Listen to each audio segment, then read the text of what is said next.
新傳媒劇別特958城市頻道，現在係由登明報告新聞。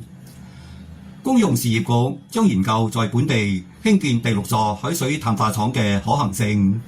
公用事業局話，呢項可行性研究預計需要10個月嘅時間完成，包括制定新海水淡化廠嘅不同設計選項、評估技術可行性，以及擬議嘅設計在經濟上是否可行。我國上個月嘅製造業產值連續3個月取得增長，年比擴張14.3%。經濟發展局公布嘅數據顯示，不包括生物醫藥業在內，上個月嘅產值增長4.6%。經過季節性調整之後，上個月嘅製造業產值環比則萎縮10.2%，不包括生物醫藥業在內，萎縮幅度達到2.5%。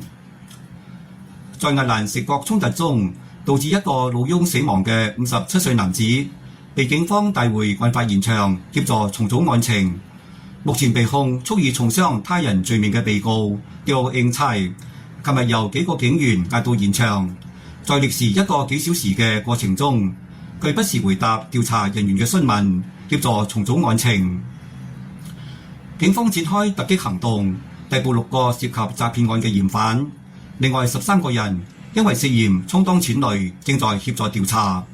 文告話，警方相信佢哋涉及至少45起詐騙案，受害人損失嘅金額超過406800蚊。馬來西亞前首相納吉被控挪用一馬發展公司資金嘅25項罪名全部成立，高庭判處佢監禁165年，同罰款超過113億令吉，或者大約相等於36億新元。法官針對4項濫權罪，判處納吉每項控狀監禁15年，外加罰款；21項洗錢罪則判處各項控狀監禁5年，監禁刑期合計165年。但係監禁刑罰可以同步執行，亦即係講納吉只需要服刑15年。納吉嘅代表律師沙菲兒早前表示，將會針對判決提出上訴。泰國首相阿努廷話，國防部長納塔蓬今日將參與同柬埔寨嘅會談，探討達成邊境停火嘅可行性。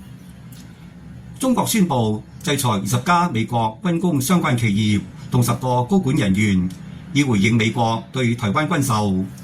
中國大陸係在美國宣布向台灣出售總額111億美元嘅武器配備方案之後，採取制裁行動。